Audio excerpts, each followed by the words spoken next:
nós vamos falar, continuando ainda, sobre o conceito de educação não formal. Caminhando com a ideia, percebe-se que a educação não formal teve seu impulso quando, a partir de 1960, nos Estados Unidos, surge uma crise que deflagra uma série de fatores, como desemprego, falta de moradia digna, violência urbana, que estavam tomando conta da sociedade naquele momento. Nesse cenário degradante, inicia-se um questionamento dos valores da época e um acirrado debate a respeito das instituições tradicionais. Sendo assim, a escola também torna alvo de críticas, dando entrada a algumas teorias europeias como a neomarxismo, a teoria crítica da escola de Frankfurt e outras com o interesse de mudar as teorias e metodologias do ensino para acolher as classes desprivilegiadas que estavam fora da escola, com o intuito de melhorar o desemprego e a violência urbana. Nesse momento que está ocorrendo essa questão nos Estados Unidos, no Brasil, para nossa compreensão local, a partir de 1960, a educação concebe dois polos: o movimento educativo pela transformação da sociedade e o movimento educativo para a manutenção do Estado e da sociedade, que são movimentos opostos. O movimento educativo pela transformação da sociedade teve seu início através de atos revolucionários, propondo ações transformadoras. A esse movimento pertence a União Nacional dos Estudantes, que foi dissolvida com o militarismo, e a Educação de Jovens e Adultos, o EJA, que nasceu dentro das universidades federais. O Movimento de Educação de Base e os Centros de Cultura Popular são algumas das referências desse movimento de transformação da educação e da sociedade no Brasil. A ditadura militar de 1964 consegue destruir e fechar vários desses movimentos e garante a educação para a manutenção do Estado e da sociedade. Como eram movimentos opostos, o movimento pela transformação foi abafado pela ditadura militar.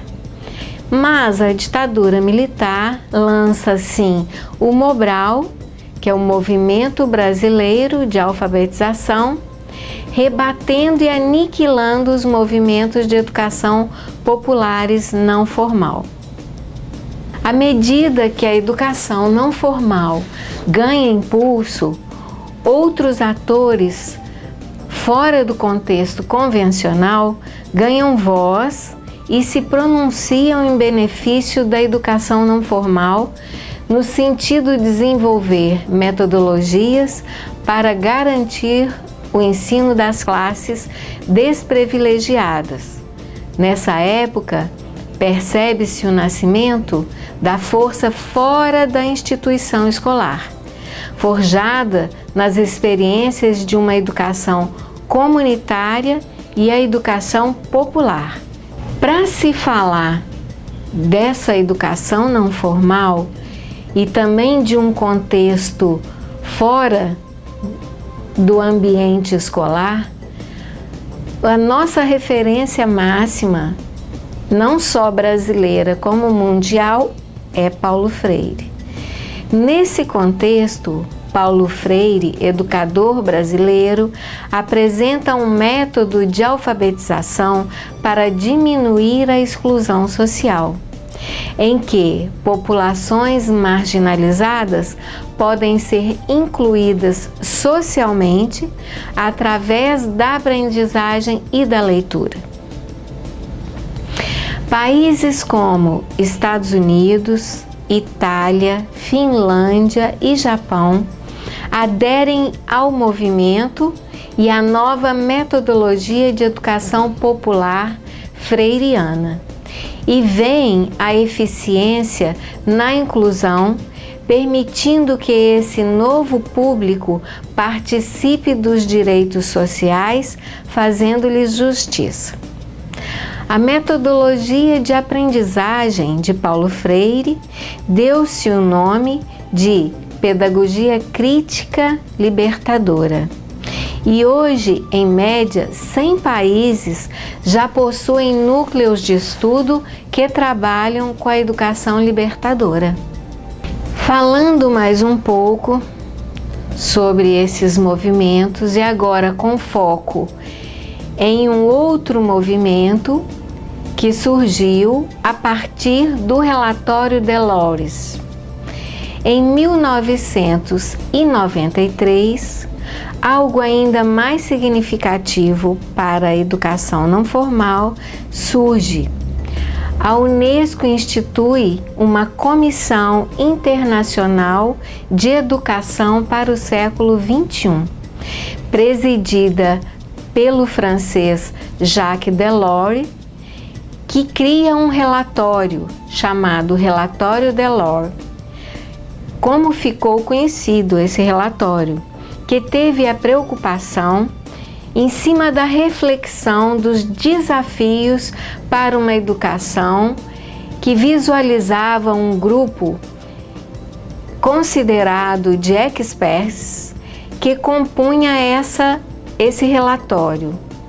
No mundo todo foi instituído pequenos grupos que observavam como estava a educação e fizeram esse relatório Delors.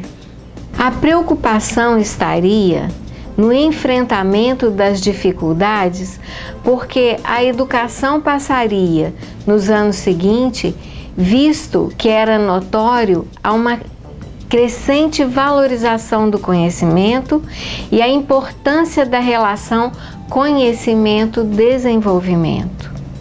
Esse relatório serviu de parâmetro para todos os países membros da Unesco e os países de terceiro mundo, como nós éramos tidos na época.